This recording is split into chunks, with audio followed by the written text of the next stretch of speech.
On va pas se mentir, vivre chez ses parents passé 30 ans dans la tête de plein de gens, c'est un énorme red flag. Tu passes vite pour quelqu'un qui n'a pas réussi à prendre son envol, et j'ai eu le droit à toutes les remarques possibles. Tu peux faire une coloc sinon ? Ah ouais, moi jamais de la vie je pourrais vivre aussi longtemps chez mes parents. Du coup, si tu vis encore chez tes parents, c'est que t'es au chômage, c'est ça ? Mais t'as pas envie d'avoir ta vie ? Ah ouais, donc tu profites grave de tes parents en fait. Tu dois grave profiter au niveau de la bouffe, hein. Mais la réalité est beaucoup plus complexe. Moi aussi, j'avais envie de mon chez-moi, d'un espace à moi, de mon indépendance, mais c'est pas juste une question de vouloir, c'est une question de pouvoir. Chapitre 1, ce n'était pas prévu comme ça. J'avais jamais imaginé vivre aussi longtemps chez mes parents. À 25 ans, je pensais que je serais installée avec un petit chez-moi sympa, mais les années ont filé et avec elles, les CDD, le chômage, les études, les revenus instables. Je n'ai pas profité de la situation. L'envie de prendre mon indépendance était bien là, juste que les conditions ne suivaient pas. En fait, quand j'étais étudiante, j'ai dû arrêter mes études plusieurs fois pour travailler et financer toutes mes écoles. Et c'est pour ça que je me suis retrouvée très tardivement sur le marché du travail. Ceci dit, j'ai évité de faire des crédits pour financer mes études et ça, c'est déjà un bon point.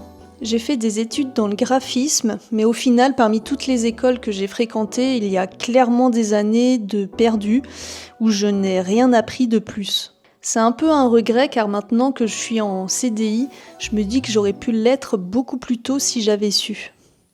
Chapitre 2, pourquoi je suis encore là ?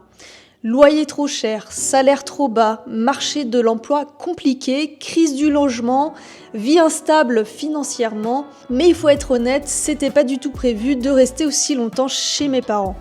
À la base, c'était temporaire, sauf qu'entre galère pro, l'instabilité financière, les loyers indécents, les salaires ridicules, ça s'est prolongé. Et franchement, le calcul est vite fait. En vivant chez mes parents, j'ai pu mettre de l'argent de côté, pas pour faire la fête ou acheter des sacs de luxe, mais pour un objectif bien précis, un jour avoir un chez-moi. Chapitre 3, le regard des autres et la honte. Je ne vais pas mentir, j'ai eu très longtemps honte de cette situation. À 30 ans passés, quand tu croises d'anciens camarades de classe qui te demandent « tu vis où maintenant ?», t'as juste envie de disparaître. Les réseaux n'aident pas, tout le monde semble installé alors que toi, t'as l'impression d'être resté bloqué à l'étape de chez papa et maman. Et même quand tu réussis des choses, travail, sport, projet, tu te sens illégitime parce que tu n'as pas le logement qui prouve que t'es un vrai adulte. Chapitre 4, heureusement, j'ai des parents cool. Et là, je veux rendre hommage à mes parents, ils ne m'ont jamais mis la pression pour partir et franchement, c'est une chance énorme. En parallèle, j'ai un peu souffert de rester à la maison pendant que je voyais mes deux sœurs prendre leur envol. L'une après l'autre, elles sont parties, elles ont eu leur appart, leur vie à elles. Et moi, j'étais toujours là, dans ma chambre d'ado, avec mes posters que j'osais même plus décrocher parce que c'était devenu trop symbolique. J'étais fière d'elles, évidemment, mais intérieurement, je me sentais vraiment à la traîne. Comme si j'avais loupé le train. Comme si je faisais un détour que je n'avais jamais choisi. Et pourtant, aujourd'hui, au moment où je vous parle, je vais bientôt avoir mon propre appartement. Je vais bientôt être proprio. Oui, moi, Tanguy, mais propriétaire. On dirait un sketch et pourtant c'est vrai. J'ai mis du temps, ouais. Faut que j'attende encore plusieurs mois et c'est long. Chapitre 5, de l'échec au succès personnel. Le plus fou dans tout ça, c'est que malgré ce que les gens peuvent penser, je me sens aujourd'hui en réussite. Parce qu'après des années de galère, je vais enfin pouvoir m'installer. Alors oui, je vis encore chez mes parents pour l'instant, mais il y a un petit côté rassurant de me dire que mon appartement est en construction. Et que donc ma situation est temporaire. Et j'avoue que je suis assez pressée quand même, depuis le temps que j'attends. Je sais que pour certains c'est quelque chose d'assez banal, mais ça compte beaucoup pour moi. Et je croise les doigts pour que tout se passe bien. Chapitre 6, parlons de mon futur appartement.